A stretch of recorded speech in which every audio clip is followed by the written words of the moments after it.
Liquor Talk, another new episode starts now. Welcome everybody to another edition of Liquor Talk, the podcast where you gotta have a drink to enjoy the podcast. The heck? Already? All right, y'all. Like I said, shout out to everybody. Shout out to everybody checking out this episode. Let me bring my guest back in. Figure out what happened. Okay, there we go. I'm back. All right. She's back. All right, she's back. I thought we lost you there for a second. But nevertheless, joining me today on podcasting out of New York, we got Coach Fanny Tristan. How you doing, Fanny? Good, good. Thanks for having me. Thank you for being here, and thank you, Podmatch, for providing this guest to Liquor Talk today. So why don't you tell us a little about yourself and what got you into coaching and what got you into being a therapist? Yeah, so I've been in the mental health field for about 15 years. So I've been a psychotherapist first. My background's in clinical social work. So I've always worked in kind of the intersection of mental health and systems and human behavior and the systems that we live in. And so I started my private practice a few years back. So I'm a trauma focused therapist and I predominantly work with firstborn daughters, kind of at this intersection of birth order and trauma.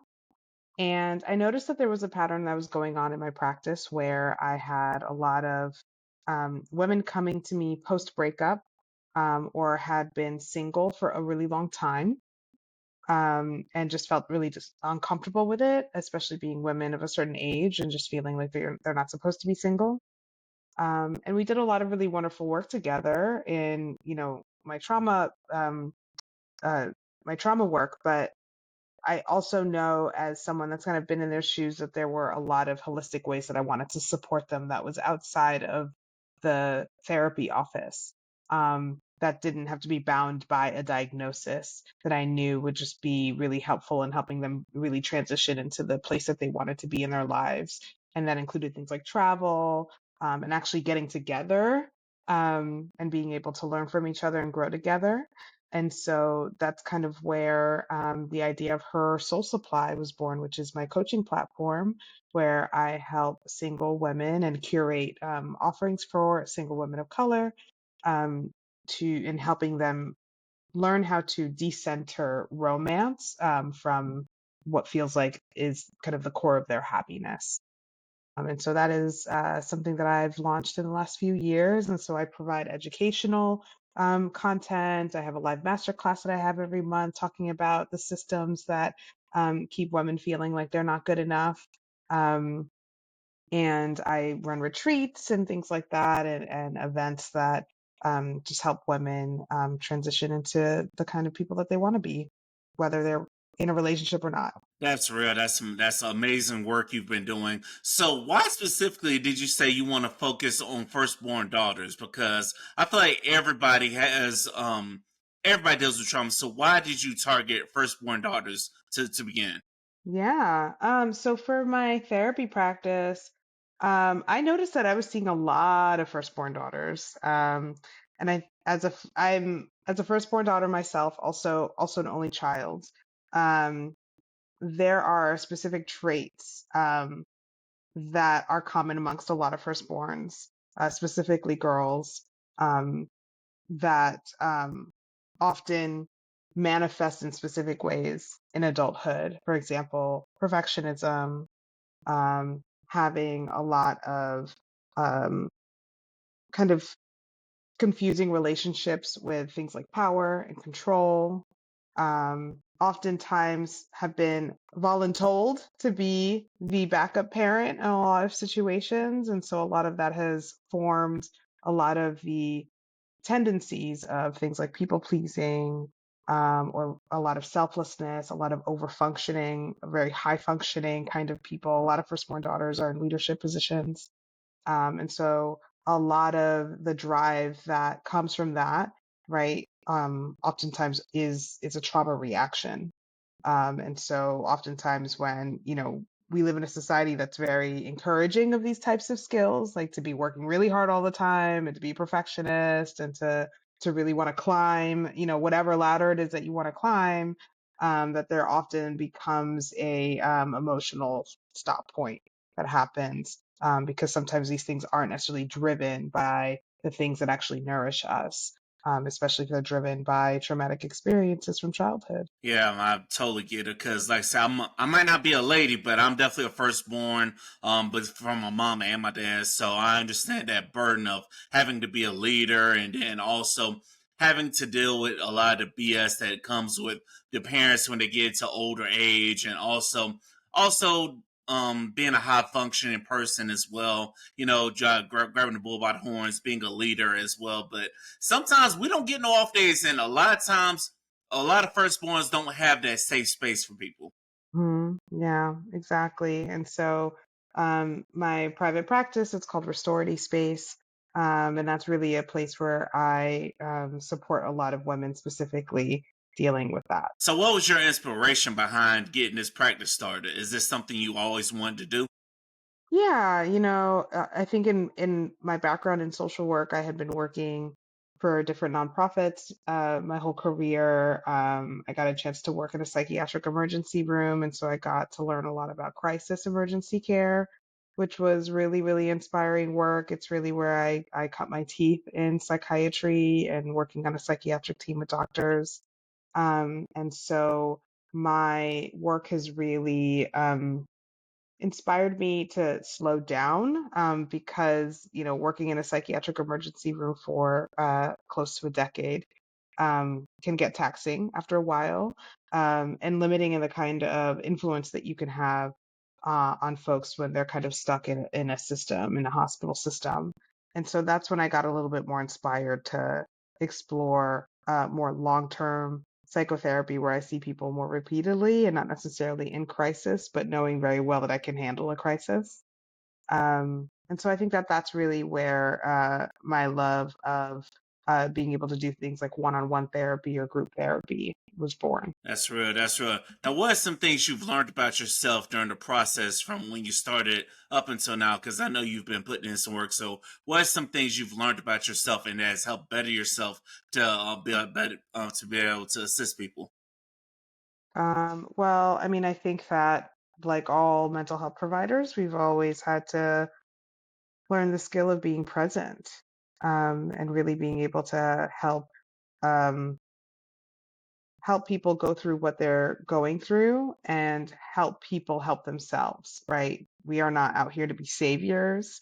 We're not out here to make people dependent on us, but to recognize how do we help empower people change their lives in a way that is actually realistic for them and grounded for them.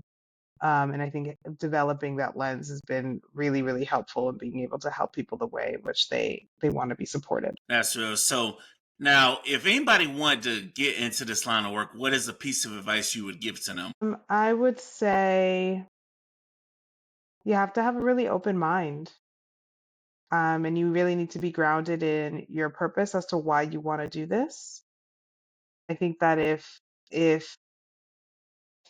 when I think about the kind of students that I've had in the work that I've done and the interns that I've supported, I think the ones that really succeed in the work are the ones who can have um, the most empathy and positive self-regard for their clients. I think, unfortunately, things like social work or therapy, they're not really recognized for the kind of emotional intelligence they require to do well and to do effectively. And so sometimes we get folks who think of it as a kind of job that you don't have to take seriously. And those are the people that struggle the most because it's actually really, really hard work. And so people assume that, oh, well, you just sit in a chair and you talk to people about their problems and you're basically a gossip doctor, which is not exactly what the work is. And so I think that folks that approach the work with the intent of wanting to support the humanity in people and helping them preserve that for themselves, versus doing something because you want to feel good about yourself or feeling like you need to feel. like you're making a change and making that about you and the purpose being about you, I think becomes a really hard road for people. Yeah, that does sound like it'll definitely be a very hard look for people as well. So, now what are some things you do to always prepare yourself for what you have to deal with when you're doing your work? When it comes to doing your therapy work, how do you keep yourself mentally prepared? Because life is tough out here. Yeah, I mean, I think that therapists have to take care of themselves in the same way that they tell their clients to, right? I think especially as someone who has started their own businesses, right? Because a therapy practice is a business, just as a coaching practice is as well. I've really had to learn what it means to establish boundaries and professional boundaries. Because in order for me to do what I do well, I need to be well. Um, Nobody deserves a burnt out therapist. And so I think that it's really our obligation to our work in order to be well and to be able to maintain that standard and maybe switch a bit of the language that people have around therapists, which is that it's not that it's something that's too expensive. I think that there's definitely a range of therapists out there that people can get. Some people take insurance, some people take different kinds of vouchers and things like that. But being able to respect that work in the fact that in order to get a therapist that is going to help you effectively, that they need to also be someone that is invested in and treated well and supported well and respected, just like we do our other healthcare providers, doctors and nurses and things like that, right? Like we know that these are people that need to get paid well and need to be treated fairly in their work in order to be well and do what they do really well with us. And I think it's the same for therapists. Yeah, it definitely is, and I feel bad for you because you're up there in New York, and New York is like it's always hustle and bustle, and everybody's moving, everybody's stressed because the high cost of living. So, how has that played a factor into your work? Mm. How has the cost of living played a factor, or just No, being in New York? just being in New York because you got some very strong personalities, and a lot of those strong personalities love to come to Florida and brag about New York. Well, I don't know so much about that. I mean, I think that New York is a place in which there is something for everyone, which means that all types of people live here. Um, I'm not going to call it a melting pot because I don't necessarily think that it's that. Because I do think like many parts of this country, it's very segregated as well. It's one of the most segregated public school systems in the country, actually. And so I think it's a very complex place with a lot of layers. And I actually think that that is part of what makes this work so interesting is that you can meet people from all walks of life and that it humbles you to the fact that you can't make assumptions about people. And so I guess when I think about the role of my work, I feel very privileged in the fact that I've been able to train in a place like New York where I saw everything. I saw everyone. And so if I were to come down to Tampa and do some of this work that I wouldn't assume that it would be easier, quote unquote, right? But I think that it would be, oh, I recognize this because there's a little piece of everybody in New York. Yeah, that's definitely the case because there's definitely a lot of people that come from New York. They come to Florida. They come to. I've even met some New Yorkers in California and in Texas as well. New Yorkers love to spread out, so they're a little bit everywhere. Ladies and gentlemen, this is Liquor Talk. The more you drink, the better we sound. Well, this podcast sounds a whole lot better when you're drinking. And even if you're not drinking, shout out to you too.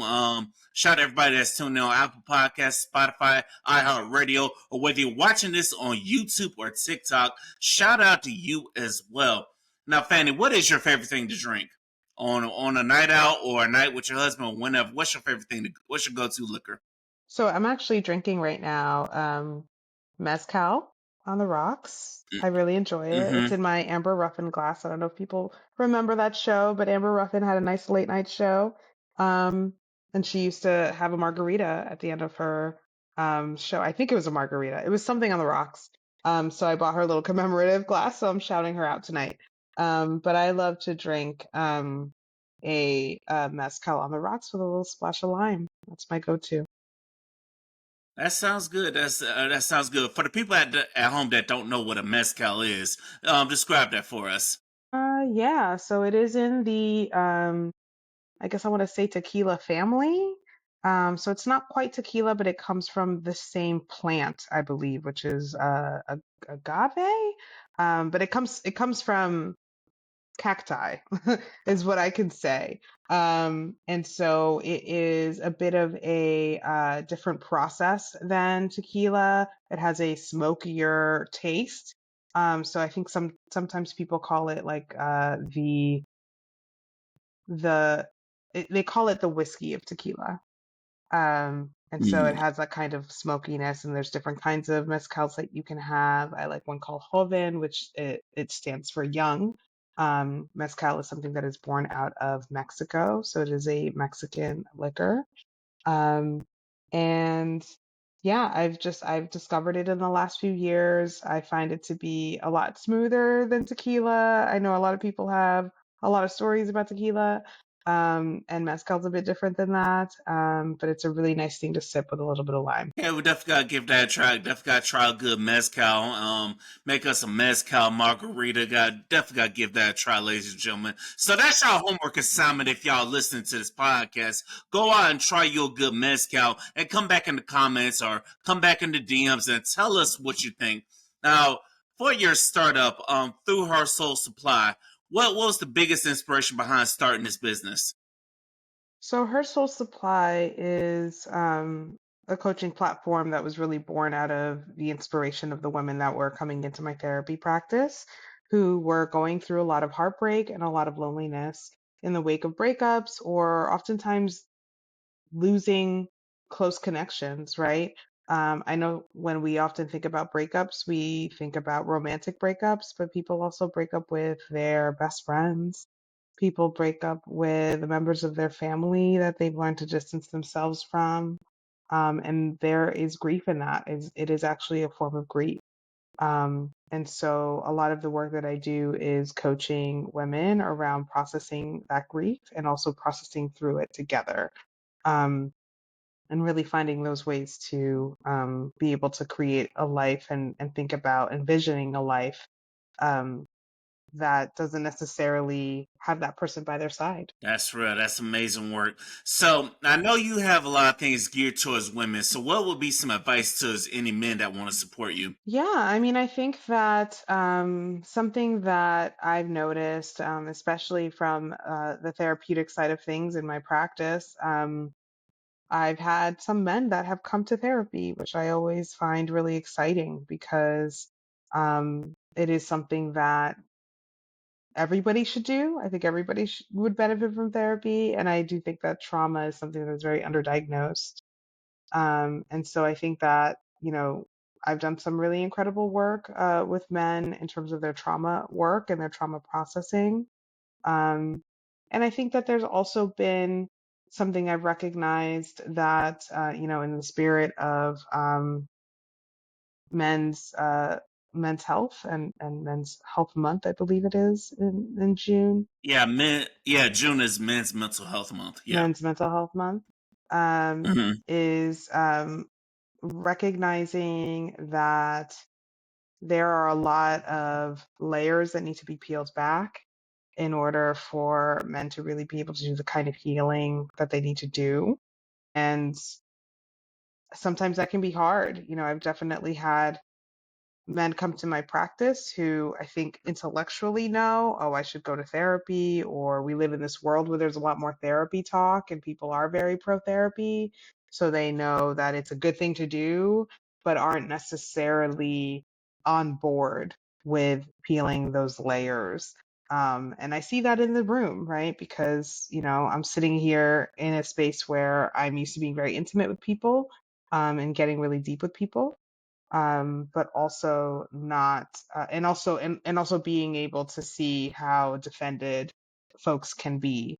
And so I think an advice that I have for men who are wanting to do that work or recognize that it's something that's important to do, is to be willing to be proven wrong about some of the things that you may have been taught about what it is to experience happiness and freedom. Oh, so now you said being proven wrong. So what are some of the things that men need to be proved wrong? What are some of the myths that you heard? I mean, I think that, we grow up in a very patriarchal society. And so I think that men or boys are raised to be like really tough. Boys are often not encouraged to be in touch with their emotions on the level in which women are often allowed to. And so years of that, right? Years of that muscle not necessarily being flexed and practiced, right? Like I really think about skills and emotions as being almost like muscles that are flexed, right? The more that we do them, the stronger they are, the easier it is to do things. And I think that we stunt young boys very, very early on because we have a very specific ideal of what boys should be and what men need to be. And I think that you have some men that go against that and are like, no, I'm a human with emotions and I'm going to feel emotions, and that sucks. That makes me a reject in some spaces. And I think that you have the whole other side of the spectrum of men that really subscribe to that idea of that very specific and narrow idea of what masculinity is. And because we live in a society that is very patriarchal, you're encouraged to be that way. And I think that that actually ends up causing a lot of harm, not only for him, but also to the people that support him, especially women. Yes, that definitely does cause a lot of harm. And also, what do you say to the women who sometimes they're not that safe space for their man? Like, what's the point of being with somebody if they can't come to you if times are tough? Because the world already beats us up, and then some man be in a relationship with a woman that doesn't show herself to be that safe space for him to come to when the world is just whooping his ass. Hmm. Yeah, I mean, I think that we need to remember that relationships are kind of they're give and take, right? Oftentimes when I hear a client um, express that they're not making that room for me to process, right? I'm often thinking about like, okay, well, what are the elements involved that communicate to that person that it's safe to do so or not safe to do so, right?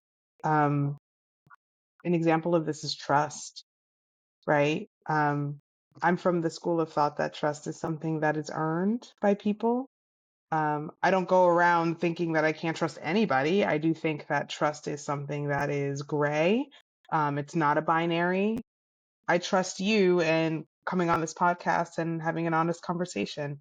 I trust the driver on the street to not stop short on the highway so that I don't get harmed, right? There are lots of different levels of trust that we have every day so that we can function as a society. And I think when we think about intimate trust, intimate romantic trust, I think that sometimes because of systems like patriarchy, there is an expectation instead of an earning of trust, right? So I think that women are often expected to trust their man, even if it's something he may not earn, right? And so I think that that ends up yielding a lot of behaviors that don't sync with that trust or show or demonstrate that the trust isn't actually there, right? But that the expectation is still there that, well, like they're your partner, so you should trust them. And so my question is usually, well, what's kept that trust from showing up in the relationship? And that can be a lot of things. I don't think there's a right or wrong answer to that. It could be something that is happening in the relationship in which someone feels insecure or feels like they're not able to be held by their partner, so they have to hold back. Or sometimes we're bringing stuff into our relationship from past relationships, whether they're romantic or even familial. Yeah.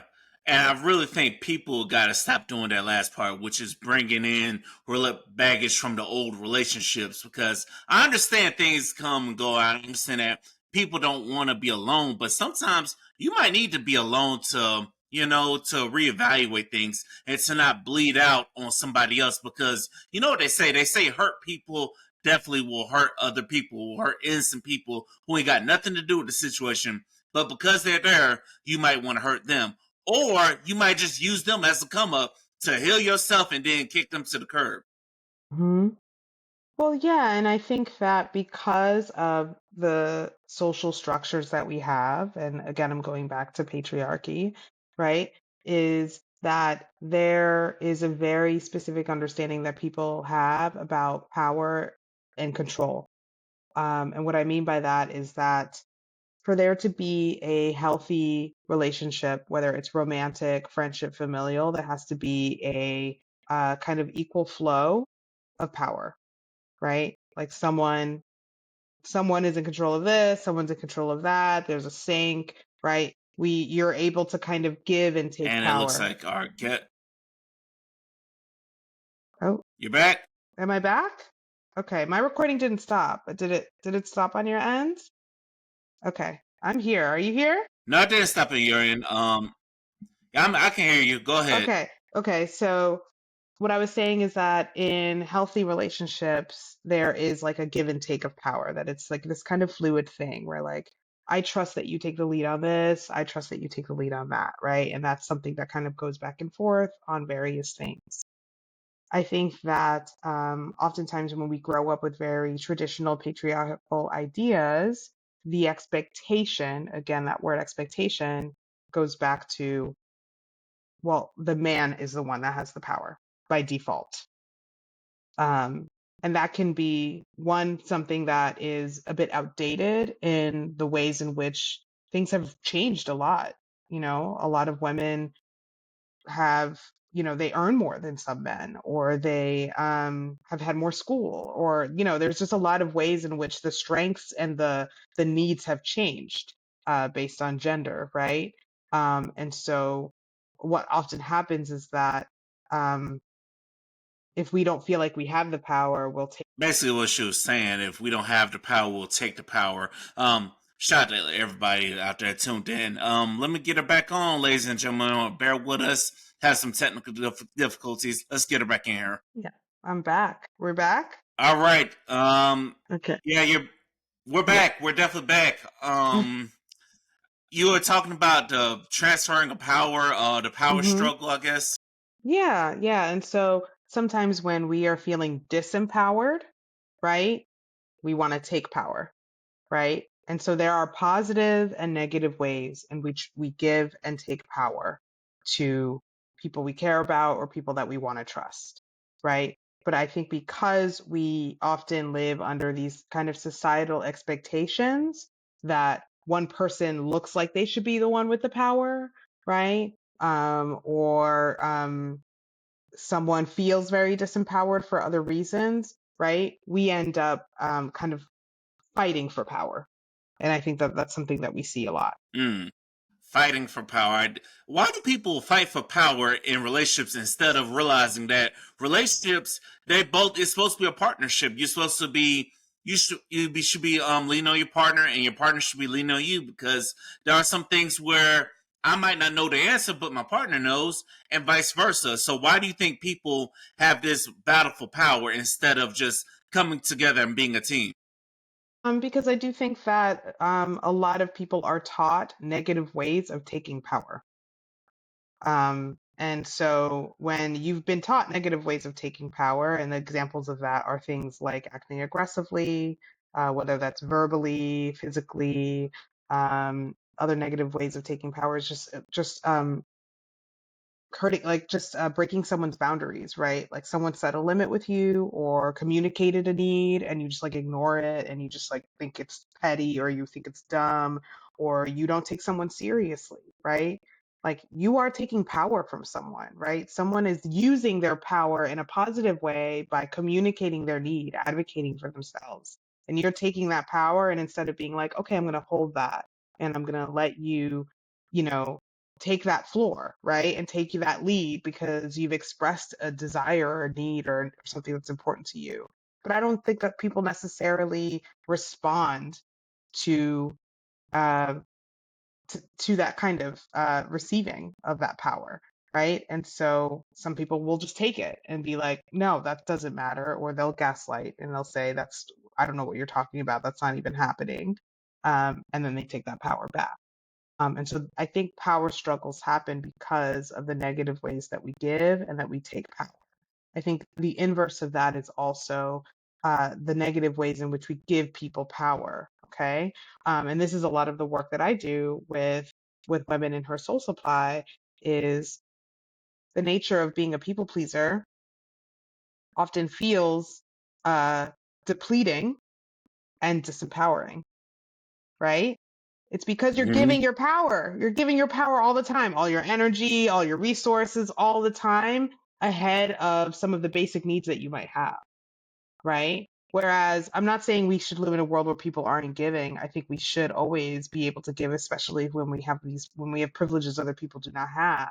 But we also need to, again, take care of ourselves and making sure that we're okay, and then be able to assess, okay, this is what I'm able to offer, right? I think women, young girls, are not raised to do that.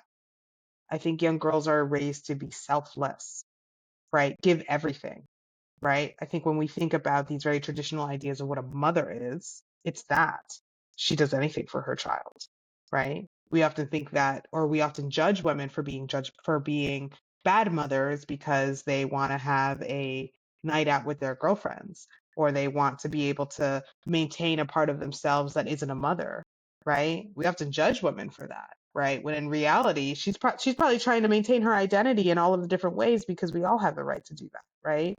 But the expectation, right, the patriarchal expectation is that you're supposed to be selfless, if not for your children, then for your husband.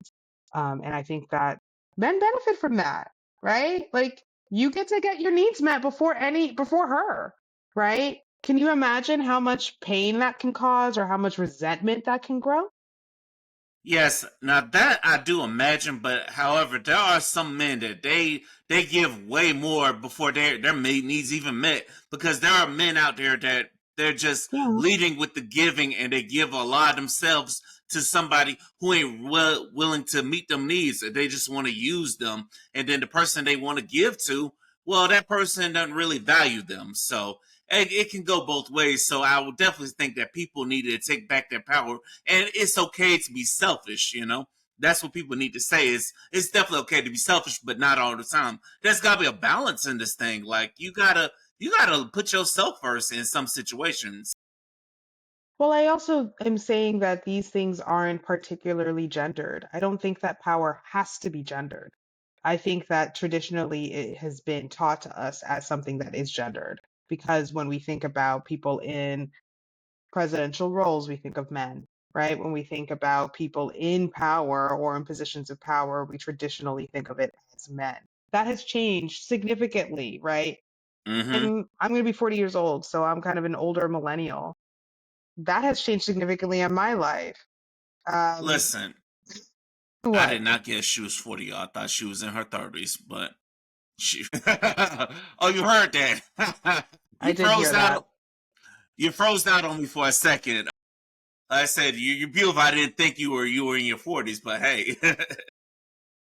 Yes, I am commencing 40 in 2025. Shout out to everybody in their 40s. 40 is creeping up on me. I'm like 5 years away from being 40, so I totally feel you. But you know what? What I really think? I really think we have to, as a society, we got a lot of unlearning we got to do, because whoever, we got to forgive our parents and their parents, because they were horrible teachers, because it's just not functioning. It's not a good society. Hmm. Well, is it that they were horrible or is it that they were not informed? They were not You know, informed and they didn't necessarily know how to show up for us, especially in emotional ways that we know better now, right? And because we know better now and we have these resources now, it is our job as kind of the more modern generation to destigmatize some of these things and also allow people to access more of these spaces that feel safe for them. yeah, that is true. That is definitely true. We got to do better now. Now that we know and we have the resources, we definitely got to do better now. Now it's no excuse, because we got technology. We got AI, they train an AI to do everything nowadays. So we basically got a virtual assistant help us out with things. Yep. Yeah. hmm And so I think there isn't as much of an excuse anymore. And I know that you mentioned how, there hasn't been as much empathy from a lot of women around Men's Mental Health Month. And I think something that I hear a lot from women is this idea that they've been trying to do the work. They've been trying to heal. And it's about time that men take that seriously for themselves, because oftentimes they're doing a lot of their healing work because they've had partners that have been harmful because they've been rejecting of that work. And so it's almost this kind of idea of like it's about time, and also my battery is out. I tried in our 20s relationship. I tried and with my high school sweetheart. I tried with my first husband. And so I think that you have a lot of women who just actually feel liberated by finally not making it their responsibility. And I think that that's maybe some of the emotion that you're seeing from women, that might be coming off as this kind of apathy around Men's Mental Health Month. Yeah, but now that I understand, but some of them on TikTok, they were just ruthless. I don't know if you see it, but some were just they were just being ruthless assholes about it for no reason. And I'm like, you know what? Some of y'all need to grow up for real. All right, well, tell me about it. What have you seen? I'm curious. I've seen them dancing about it. They're saying, oh, men don't need this month and men just need to grow up and be a man. And they're hitting us with the stigmatisms of, oh, just be a man about it. You guys got to be strong and stuff. I'm like, and y'all say Ah, that, and mm, y'all wonder why there's some men out here taking their lives because it becomes too much on that man. okay. So what I'm hearing is that what you see is actually folks on the kind of the stronghold of the patriarchy being like, you need to man up, right? Like they're trying to take hold and root back into what men are perhaps trying to escape from, which is this very, very narrow expectation of what masculinity is and what manhood is supposed to be. That those are the people that are complaining that this is something that even exists. Pretty much because they all on TikTok about it. But shout out to the people on TikTok that be checking these people as well. Because there are a lot of follow up videos. Some of the videos are so bad the person had to delete their account. I'm like, hey, bullying works, I guess, in some cases. Well, I mean, we all need to be able to recognize that we're humans, right? And we all deserve to take care of ourselves, and that we actually have a cultural responsibility um, to care about humanity, right? And so even though, the women that come and see me are feeling spent, right? Because they feel like they tried, they did their due diligence, they tried, and now they're done and they're like ready to give it to somebody else. I think that there's still a hopefulness of like, well, I hope that in my lifetime I'm able to meet a man that's going to meet me at the emotional level in which I've always wanted in a partner. I think that Yeah. hope is still there. Hey, I'm still trying to hold on to hope for myself, you know. That's why I just keep pushing and not really dwell on things because to my single people out there, if you dwell on being single, you're going to be miserable about it. If you associate in circles which you're the only single person, you're going to be miserable about it. So it's tough out here for some of us, but we hang in there. Yeah. Speaking of people and romance, why do people decenter romance? And what's the lessons behind decentering romance? Well, I think that it's a bit of what I've just mentioned, right? Is this idea of I've been hurt in the past. I'm not meeting someone that is able to demonstrate the kind of vulnerability that I want in a partner. And I would rather be single until I can find that versus giving into the fear of what a life would be like to not have a partner. And so a lot of the work around decentering romance from happiness, it's not anti-man, it's not anti-love, but it's really this idea of we are the ones that manifest our happiness.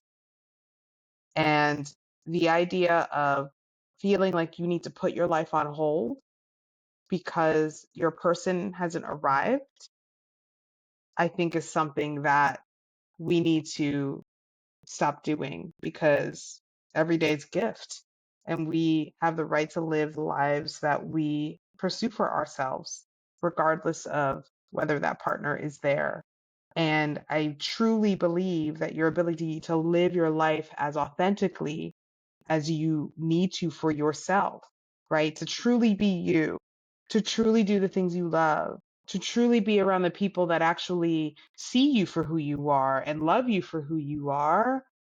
It's going to be a much better environment for you to find your person than the version of you that has had to kind of bury things because you're so worried about being accepted that you need to hide yourself in order to be this ideal that you think a person that you want to be with wants. That's not a person that wants you. That's a person that wants a specific version of a woman. And I think that we deserve better than that, you know? Yeah, we do.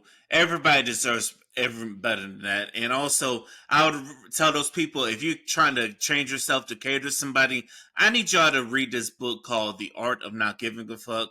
I've mentioned that book a hell of a lot of times because you got to deal with, because I firmly believe that somebody out there will love you for who you are. You don't have to go through all of these changes, because I tried that with somebody.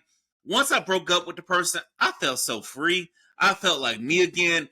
And I'm like, no, you are supposed to be there to enhance me, not somebody I need to change for. Hmm. Yeah, and I think that that's really at the root of what all kinds of relationships are, right? Is that we should all be parts of a puzzle that make us stronger, right? And sometimes I think because of the structures that we live in, because of things like patriarchy, I think women are taught to be small. They're taught to not flourish in who they really are in order to fit that mold, in order to be what is expected of them. And I think that that is not a really great foundation for any kind of intimacy.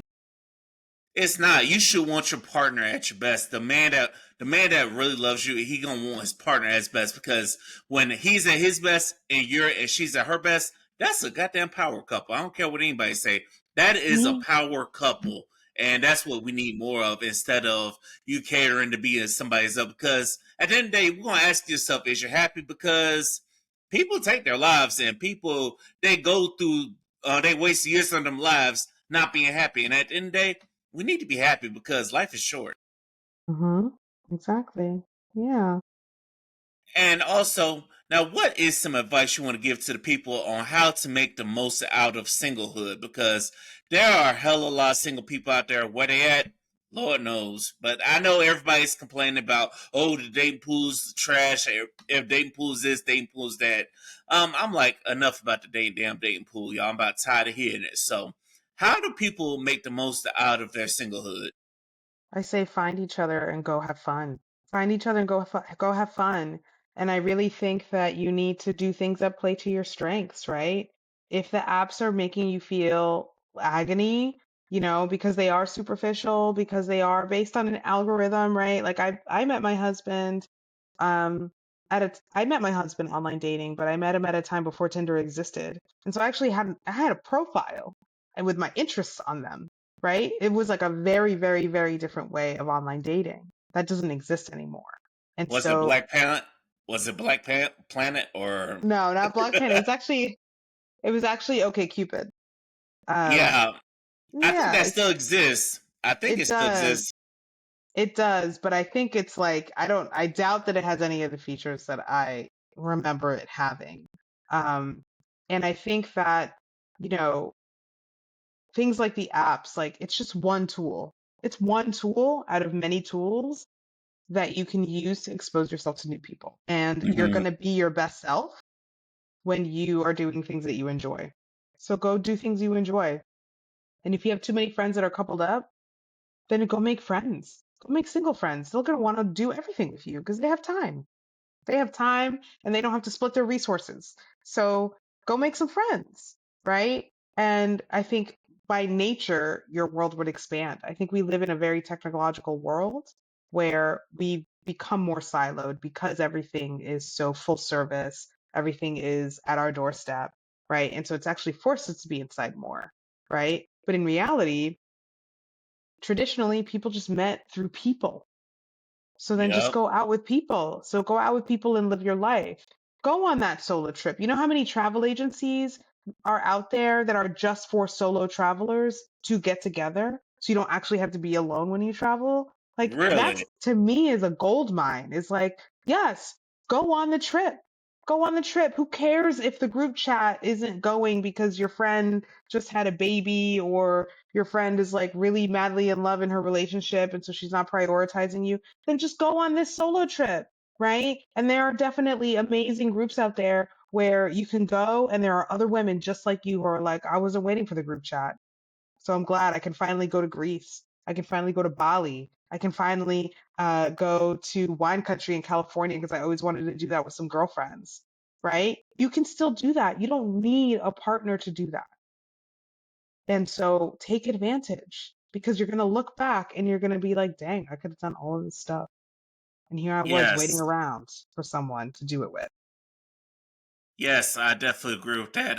Fellas, we need to take solo trips as well because I remember one year the group chat talked about going to Toronto. I had the time off and everything. I ended up canceling the damn trip because the people in the group weren't waiting. So you know what? Fuck the damn group chat, man. Go. If you feel like going, just go because life is short out here. You definitely gotta go because America's in turmoil right now. Now, Bill, definitely a good time to go travel and go see other countries. Yeah. And what do you think about people that condemn men for traveling or like the passport pros and stuff? Or people who are out here traveling.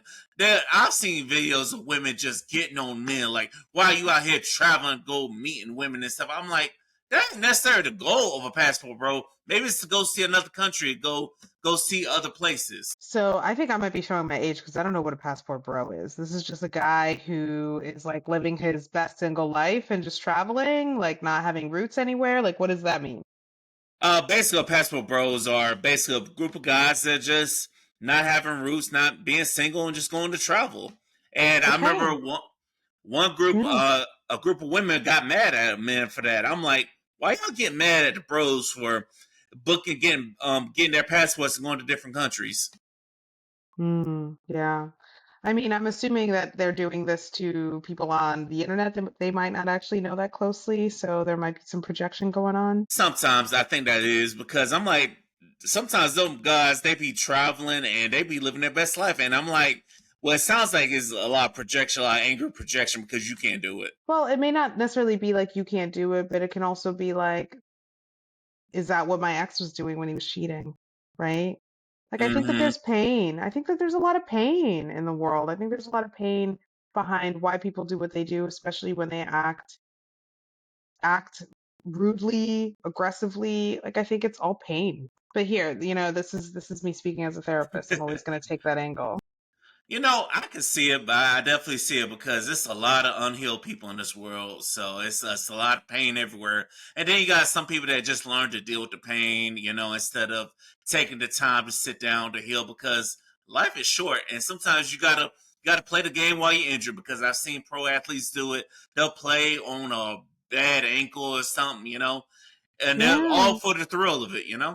Yeah. And I think also another thing about, the criticism of these passport bros is also like, you don't know if they're avoiding, you don't know if they're escaping, right? You don't really know why they're doing what they're doing, right? And so I think that we need to kind of come from a place of curiosity and that curiosity turning inward of why is this person bringing up so much for me? Because our emotions are information. That's true. Um, ladies and gentlemen, this is Liquor Talk once again. If you made it this far, I need y'all to go ahead and subscribe, like, comment, or holler at us. If you need some advice about something, come talk to us.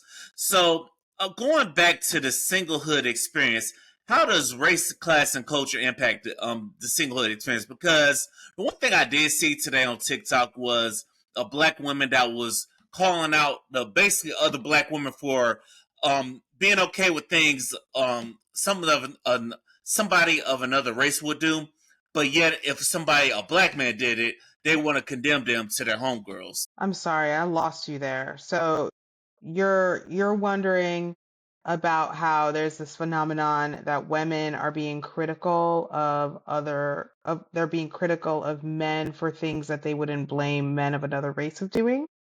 Yeah, pretty much, because let's say this man cheats, and it's like let's say the brother cheats and stuff. It's everything but the child of Christ against that man. But yet, if another man of another race did it, but yet this man is dressing like he trying to be in hip hop, or he's trying to assume black culture, it's, oh, give him grace. Mm. Well, I think you're talking about apples and oranges, right? I think you're one in the first one you're talking about infidelity, right? And the Yeah, second one you're talking about cultural appropriation. I think those are two different crimes. it's listen, it's the same crime but done by two different races, I don't because you think got so. I would because disagree. I've seen the comments of people being like, "Oh, this man cheated. Oh, give him another chance." But say it's a brother, it's like kick him to the curb. So, okay, so if we're talking about a scenario in which you're talking about two men of different races doing the same exact thing, like cheating, right? Um, Hmm. I mean, I don't necessarily I don't live in that world. I don't know. I think that infidelity is hurtful, especially in an environment in which that was a broken form of trust, right? I don't You care right? I don't care who you are. If I have a partner who's cheated on me and we don't have an open relationship, then to me that is a serious breach of trust. I don't really think race has anything to do with it. Yeah, I need the people on TikTok to hear that, but stop trying to give grace to one race. No, that cheating is cheating. It's like they both need to be kicked to the curb, if you ask me. But going back to the question I did have, which was, how does race, class, and culture impact the singlehood experience? Like, how does that play a factor into people's singles journey? I mean, I think that this is something that I mention a lot in my live masterclass, Single, Empowered, and Free, where I talk about a lot of the systems that impact why single women feel like they're not good enough. And so I talk about traditional beauty standards. So I think specifically for Black and Brown women, we're often up against very specific societal standards of what beauty is. And I think that we see it not just amongst the way that non-Black or Brown people. You're good. You're good. Keep going. You're good. You're good. Oh, maybe it really did stop. God damn. Hey, ladies and gentlemen, this is Liquor Talk. Let me get it back in. She was making a point. Let me get it back in right about now. Shout out to everybody that is bearing with us on this episode. I do apologize about the technical difficulties. Riverside, do better. Okay. Hello? All right, Okay. she's come. All right, there she is. I'm back. Yeah. So what I was saying is, I don't necessarily think that I'm sorry, can you go back to the question? The mezcal's hitting. Yes, the mezcal's hidden. All right. The question was, how does race, class, and culture impact the singlehood experience? Yes, okay. Yes, I remember what I was saying, right? So there are a lot of very specific societal standards, right, of what feels attractive is how different or how distant you are from the standard of beauty. And the standard of beauty often is a thin white woman, a thin white blonde woman. And so the farther you are from that ideal, the less attractive that you seem. I think speaking to corporate women, women that work in corporate America, especially Black women that work in corporate America, know exactly what this is about, right? Because of the ways in which they feel like they need to dress in order to be just respected, right? Feeling like it's a risk to wear your hair naturally, right? Or just assuming that curly hair by nature is unruly, and so we have to blow it out. We have to straighten it. We have to keep it neat. And I say that in quotes because neat can also be curly, but Mhm. that culturally we don't see it that way. And I think especially for like Black women, I think they're subject to that not just from white folks or predominantly white spaces, but I also think that that's something that I see amongst Black men, right? I think that there's also a very specific standard of beauty that Black men expect of Black women that oftentimes is also adjacent to the standard of beauty. Maybe not in the sense of I want to date a white woman, but I think in the sense of I want her to have long hair. I want her to be thin. I want her to basically be a Black version of a white woman. And so, I think that that's something that's also very apparent for a lot of Black women. And so it's almost like this kind of lens that is put upon you that you're being judged up against, right? And so those are things that often influence the way that we move or the way that we feel accepted in certain spaces. I think even, I mentioned earlier about how I met my husband dating online. And when I first started online dating, and this was back in around 2009, 2010, um, I really enjoyed online dating. I was dating often. I met a lot of different interesting people. I think by nature, because I just find people interesting, I really enjoyed dating. Um, it was also a time in which I did a big chop. I cut my hair really short and the requests dried up. I don't think that that was a coincidence. I think that a lot of men do not like women with short hair because to them it looks masculine. And so I think that there is also a lot of things that are just not even specific to race that I think also men of color subscribe to, that might even be subconscious about like, well, you also want your women to have a very specific sense of femininity, that is also not expansive. Yeah, that's true. I don't know about those brothers, but I can speak for me. It's like I just need somebody. I need a sister to just be herself. Do whatever you feel comfortable in, whatever you feel comfortable in. Whether how you want to wear your hair your damn way. It doesn't matter because I'm a firm believer that the right person, that the person for you, they don't give a damn about all that. They just give a damn about how you doing and how can you help them. I really think the real person that's for everybody, they don't care about society standards. And I'm of the belief that, hey, you shouldn't be trying to fit yourself into society standards, especially for a job, especially when there are plenty of jobs out here. And if you gotta change yourself, then that job ain't, that should be a sign that that job is not for you and to do something for you. So shout out to the people of color who are out here starting businesses like yourself, because I'm the belief that you gotta do what's for you, and fuck society and fuck all their their judgments and stuff. Yeah. Yeah. Great. So how can people support your business?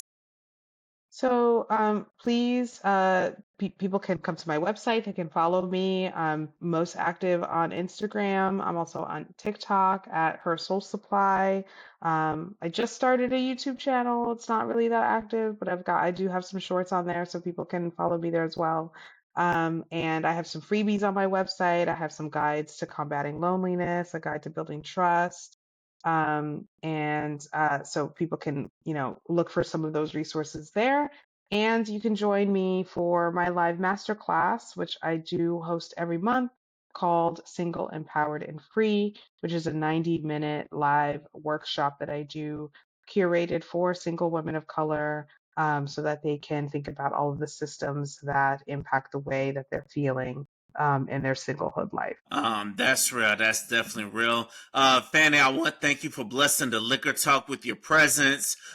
Listen, I hope everybody supports you. And if you ever need a guest for your YouTube channel, I'm in Florida, but I'm just a DM away. If you ever need a man to talk to outside of your husband, let me know. I will be there. I'll show up for you. Heaven, hell, whatever. Just let me know when. I will definitely show up for you. So thank you for blessing the Liquor Talk with your presence. And thank you, Podmatch, for providing this guest to us. So, Fanny, how can the people follow you? Yeah, you can find me at Her Soul Supply on all of the outlets. Y'all heard it right here. Go follow her at Her Soul Supply. And thank you, listeners out there, to everybody there who's tuning into this episode. Liquor Talk. Thank you for tuning in. Thank you for pouring up with me. Until the next episode. Peace.